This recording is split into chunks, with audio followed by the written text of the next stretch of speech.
Bonjour à tous, merci pour cette invitation et merci d'assister à cette présentation ce matin. Donc moi, je suis Eloria Revalo, j'ai réalisé un postdoc au sein de l'INRAE de Bordeaux en collaboration avec le pôle R&D d'EDF. Donc je vais vous présenter ce matin une méthode statistique qu'on a développée pour détecter les tendances à long terme et les désynchronisations du couple débit-température et les conséquences éventuelles que ça peut avoir pour les poissons migrateurs. Donc, l'action conjointe de plusieurs facteurs abiotiques, donc au hasard, les précipitations, la température et la photopériode, vont déclencher de nombreux processus clés chez des espèces animales ou végétales. Et ça va aussi permettre de synchroniser ces processus entre eux. Donc, de cette façon, ils vont se dérouler lorsque les conditions seront optimales, de façon à maximiser la croissance et la survie des individus. Or, les changements globaux vont perturber certains de ces facteurs abiotiques, pas tous, mais un certain nombre, ce qui va brouiller le signal environnemental qui est envoyé aux organismes, et ça peut avoir de lourdes conséquences sur la fitness des individus et à plus long terme sur la démographie des populations. Donc, la température et le débit sont des facteurs très importants dans le cadre des poissons migrateurs, par exemple le saumon atlantique. Donc, c'est très schématique, mais j'ai représenté ici la température de l'eau et le débit à l'échelle de l'année, et c'est à peu près la situation que l'on va retrouver dans la plupart des rivières françaises. Donc, pour le cas du saumon atlantique, les juvéniles vont grossir en rivière pendant 1-2 ans. Au printemps, ils vont se multiplier et ils vont dévaler vers la mer, vers leur zone de grossissement. Après, généralement, 1, 2, voire 3 ans en mer, les adultes vont remonter au printemps et à l'automne sur leur rivière de naissance pour se reproduire. Donc, la dévalaison des smolts ou la montaison des adultes vont être stimulées par des températures et des débits intermédiaires. Donc, on va dire que ça correspond globalement à la situation entre les lignes en pointillé ici et ici. Donc, compte tenu de ces préférences écologiques, on peut définir la période dite favorable en termes de température, en termes de débit, mais surtout en termes de ces deux conditions jointes ici. Donc ça, ce sera la période favorable pour la dévalaison des smolts et la montaison des géniteurs. Par contre, ici, ça concernera à l'automne uniquement la montaison des géniteurs. Or, on constate d'ores et déjà que ces conditions ont évolué sous la pression des changements globaux, dont fait partie le changement climatique, et cette pression, elle va s'intensifier dans les années à venir. Donc pour la France et le sud de l'Europe, on prévoit notamment une augmentation de la température globale tout au long de l'année. Donc ces conditions sont représentées en rouge sur les graphiques. Donc hop, ici on voit bien une augmentation de la température. On prévoit aussi des crues qui vont être plus fréquentes et plus intenses en hiver et au printemps, et des étiages qui vont être plus intenses en été et se prolonger jusqu'à l'automne. Donc si on considère les futures conditions en rivière, on constate d'ores et déjà que les périodes de température et de débit optimaux ont évolué. Donc, ça va impliquer deux choses. Ça veut dire que la période que l'on a identifiée précédemment comme étant favorable ne le sera plus forcément à l'avenir. Et la future période favorable, elle sera soit plus courte ici, par exemple, soit plus tardive ici. Donc, comme l'a dit Laetitia, face à ces changements environnementaux, l'espèce elle a plusieurs possibilités. Soit elle peut modifier le moment de sa migration pour continuer à matcher avec ses conditions dites optimales, soit elle peut continuer à migrer au même moment de l'année, mais en s'adaptant aux nouvelles conditions environnementales qui s'offrent à elle, soit dans le pire des cas, si elle n'arrive pas à s'adapter, elle va s'éteindre et disparaître.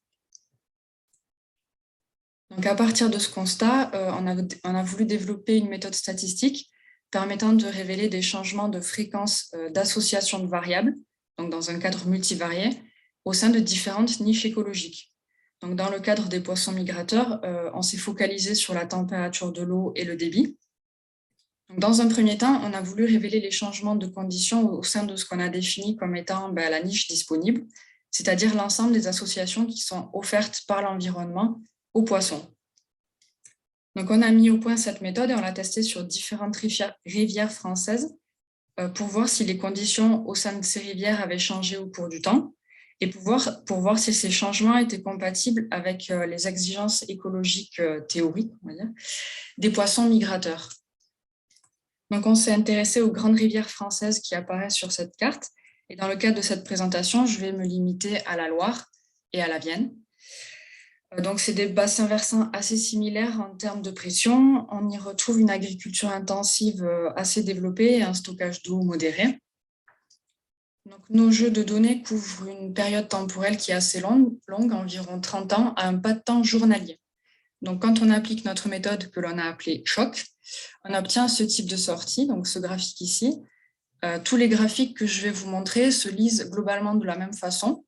Donc, on aura la température de l'eau ici en abscisse, on aura le log du débit en ordonnée ici. Donc, dans ce polygone ici, vous avez toutes les associations offertes par l'environnement, en l'occurrence. Donc, notre démarche, c'était d'identifier les associations qui sont plus rares aujourd'hui par rapport au début du jeu de données, donc par rapport à il y a 30 ans. Elles vont apparaître en rouge et également d'identifier celles qui vont être plus fréquentes aujourd'hui par rapport au début du jeu de données il y a 30 ans, qui vont apparaître en bleu ici.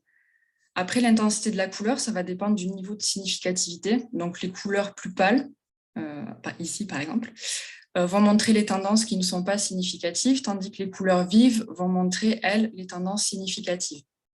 Donc ici, on se place à l'échelle de l'année. On voit sur la Loire que les débits les plus forts sont dans la zone rouge, donc se raréfient, alors que les débits les plus faibles associés à des températures chaudes sont plus fréquents. Donc pour la Vienne, on a un patron qui est assez particulier. On voit une homogénéisation du débit avec les débits les plus forts et également les débits les plus faibles qui se raréfient. Donc cette tendance est à l'échelle de l'année et on peut se poser la question si on observe les mêmes patrons pour chaque saison ou si elles se comportent différemment. Donc on a décliné ça à l'échelle des saisons. Donc pour la Loire, on retrouve globalement exactement le même patron, dans des gammes différentes pour chaque saison, mais on a quand même le même patron avec les débits faibles et les températures chaudes qui sont systématiquement plus fréquentes ici.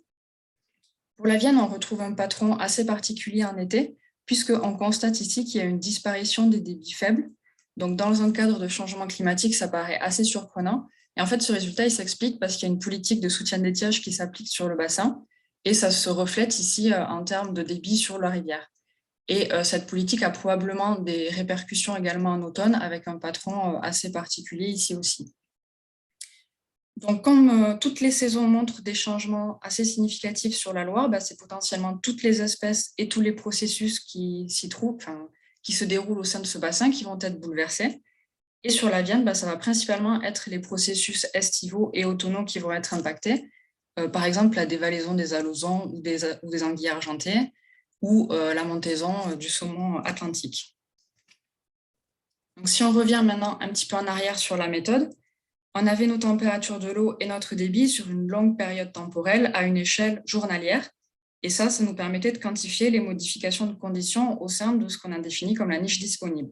Donc, on a continué de développer notre méthode et on a incrémenté une donnée poisson à un même pas de temps, donc journalier. Et on a utilisé des comptages journaliers d'individus aux stations de contrôle et ça nous a permis de regarder les changements de conditions au sein de ce qu'on a défini comme la niche observée, c'est-à-dire les conditions réellement utilisées par les espèces pour migrer, les jours où on observait un événement migratoire en l'occurrence. Donc à partir de cette niche disponible et de cette niche observée, on a construit une niche préférentielle qui nous permet de voir quelles sont les conditions préférentiellement sélectionnées ou au contraire rejetées par les individus pour migrer et l'évolution de ces affinités au cours du temps. Donc il y a beaucoup d'infos là, donc pour un petit peu illustrer comment lire ces niches et comment relier les résultats entre eux, je vous montre un second exemple d'application qui concerne cette fois-ci la dévalaison des smolts et la montaison des adultes de saumon atlantique sur des petits fleuves côtiers. Donc, on a travaillé sur 3 rivières françaises, la Brelle, Loire et la Nivelle. Et encore une fois, dans le cadre de cette présentation, je vais me focaliser sur les résultats qu'on a obtenus pour la rivière de Loire. Donc, c'est une rivière qui se situe en Normandie et on comptabilise en moyenne 780 smolts et environ 90 adultes capturés au piège chaque année. Donc, tout d'abord, on a commencé par définir la période de migration de ces 2 stades. Donc, chaque année, la période de dévalaison des smolts s'étend de mars à mai. Par contre, les géniteurs, ils se présentent assez tardivement au piège puisque les passages sont enregistrés entre octobre et décembre. Donc, les graphiques se lisent toujours de la même façon, donc juste une petite subtilité pour faciliter la comparaison entre les stades ou entre les rivières. Ici, ce sont des quantiles et l'échelle naturelle, on la retrouve en italique ici. Donc ça veut juste dire que, par exemple, ici, 50% du temps, la température est inférieure à 11,14 degrés. Voilà, on se trouve dans cette partie-là, inférieure à 11,14 degrés. Mais globalement, de toute façon, les graphiques se lisent de la même façon. Donc, au sein de ces deux niches disponibles, on voit que les débits forts ici et ici sont plus fréquents pour les smolts ou pour les géniteurs. Donc, les tendances au sein des niches observées sont très similaires à celles qu'on observe dans les niches disponibles. Donc, on peut supposer que les changements de conditions dans l'environnement vont directement impacter les conditions que les saumons vont utiliser pour migrer. Donc, on voit ici un petit élément qui sera utile pour la suite. Également qu'il y a un glissement de la migration des géniteurs vers des températures plus chaudes, qui était peut-être un petit peu moins visible ici, mais ici on le voit bien en tout cas. Donc, au sein de la niche préférentielle, les conditions sélectionnées vont apparaître en vert. Donc, on voit par exemple que pour les smolts, ils semblent préférer dévaler pour des températures entre 9 et 13 degrés. Par contre, au niveau du débit, on ne voit pas de patron particulier. Les géniteurs, eux, semblent sélectionner des débits qui sont intermédiaires, voire forts. Par contre, ils vont plutôt rejeter les débits faibles qui apparaissent en rose ici. Alors, on remarque que les conditions qui sont plus fréquemment utilisées se trouvent en marge de la zone verte de la niche préférentielle. Par exemple, ici, donc on tend vers le bleu, mais on se trouve dans la zone des conditions dites rejetées de la niche préférentielle, que ce soit pour les smolts ou pour les adultes. Donc, la migration, elle peut tout à fait se dérouler lors de conditions dites rejetées qui apparaissent en rose. Ça peut se produire pour plusieurs raisons, notamment parce que la migration, elle peut être drivée par d'autres facteurs. Donc, ça peut être la turbidité ou l'entraînement par les congénères, ou ça peut aussi se produire lorsque les conditions dites favorables ne vont pas se présenter aux individus. Par exemple, là, les géniteurs ils vont migrer juste avant la reproduction. On peut, par exemple, imaginer que leur état physiologique, leur état de maturation, ne va pas leur permettre de moduler le timing de leur migration et ils vont remonter quelles que soient les conditions auxquelles ils font face. Donc, cette migration est possible. Par contre, on peut supposer qu'elle va entraîner des coûts énergétiques plus importants pour les individus et à terme, ça peut conduire à la mort des individus. Donc, ça peut avoir des conséquences importantes quand même. Donc, ensuite, on voit que l'affinité des smolts avec les débits extrêmes semble augmenter. Donc, ça, on le voit ici en bleu pour les débits forts et les débits faibles. Et c'est plutôt l'affinité avec les géniteurs avec les températures chaudes qui semble augmenter ici. Donc, pour rappel, les géniteurs migrent entre octobre et décembre sur Loire. Et dans la littérature, on peut voir qu'une période courte de migration est souvent associée à une faible diversité génétique.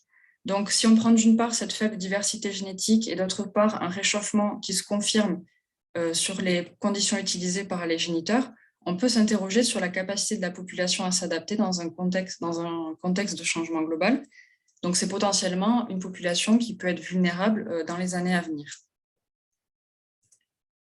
Donc, pour terminer, je vous indique aussi qu'on a testé notre méthode sur la dévalaison de l'anguille argentée au nord de son aire de répartition. Donc, je ne vous montre pas plus d'infos là-dessus, mais juste quelques éléments.